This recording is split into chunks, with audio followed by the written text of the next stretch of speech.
Hello, Sacred Souls. Today I'm going to talk about the spirit and the soul from my perspective. So others may disagree with this, and that's okay, because I'm now at the age where I've got a strong foundation in faith and wisdom from my own conversations with spirit. So I've been connecting for over 50 years, and having some of the gifts of the Holy Spirit, and sometimes that's knowing, and that's knowledge. Discernment also is an important part of that.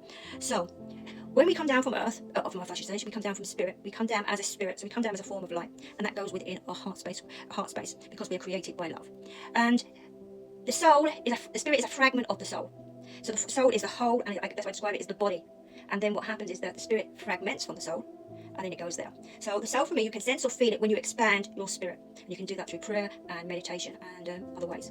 So the soul talks to the spirit often, and this for me is what some people call the higher self, and for me it's the soul self. It's my spirit and soul within heaven, if you want to call it that, or within spirit, communicating back and forwards, and that will give me, say for instance, a sense of knowing not to go to a certain place, a sense of knowing about a person. So that is your intuition. So I believe your soul is allowed to communicate that way. When we come to earth, the reason our soul knows all about us, and that's why we're fragmented from it, because we're not allowed to receive this information, because this journey is a soul purpose journey to evolve this part of our spirit, and then in turn it will evolve the soul when it goes back to spirit.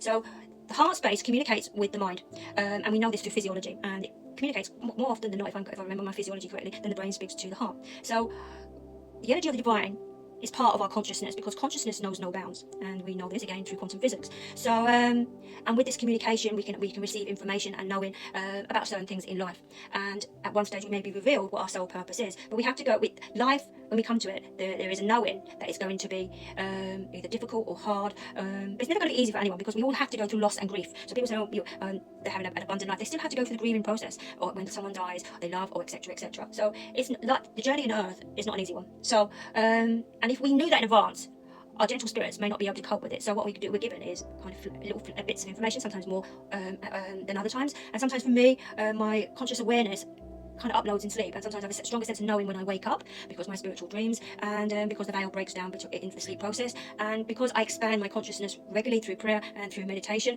and connecting and invoking my divinity. That's the only energy I invoke, is benevolent divine energy. So, and with that comes the gifts of God, divine feminine, divine masculine.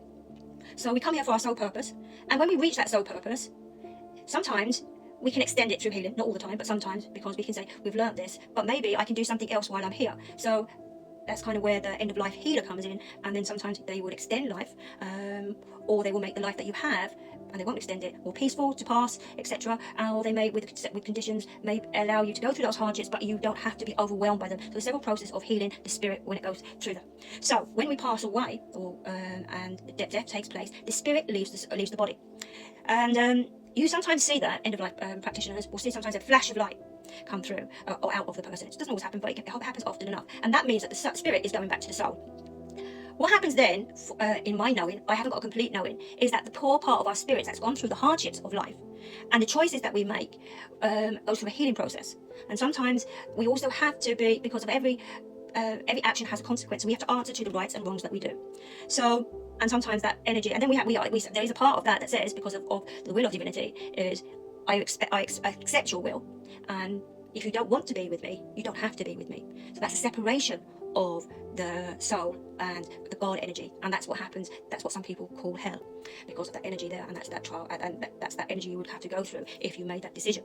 So with the healing process, when we go up there, we always, from what I have seen through spirit, is that we are joined by family and friends at first when we get there, and then afterwards we go through the process of healing the spirit, the integration of the spirit back into the soul, and sometimes this is when the spirit rests, and this is why sometimes I don't feel them anymore. It's because the spirit rests. But that's not to say they're constantly asleep, which I don't believe happens. They do awaken once that healing process is over, but they do go on their own evolutionary journey.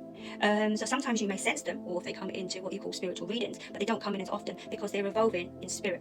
So just a little bit of how the soul works. And sometimes when the soul, say for instance, hasn't fulfilled their soul journey, I believe they can come back again and fulfill it to the highest good, and that's a choice of the individual's soul. And what happens for sometimes it can be perpetual, because they're unwilling to learn the lessons that you have learned in this life. So if you have any things that you need to sort out, to forgive and let go, because if you don't live and let go, you will have to live and let go at some stage to evolve. So that's again of soul preparation that we always have to go through in this life, preparing our soul and spirit for when we go back to spirit. So any questions on that, do not hesitate to ask. So love and blessings from my heart to yours. Like and subscribe.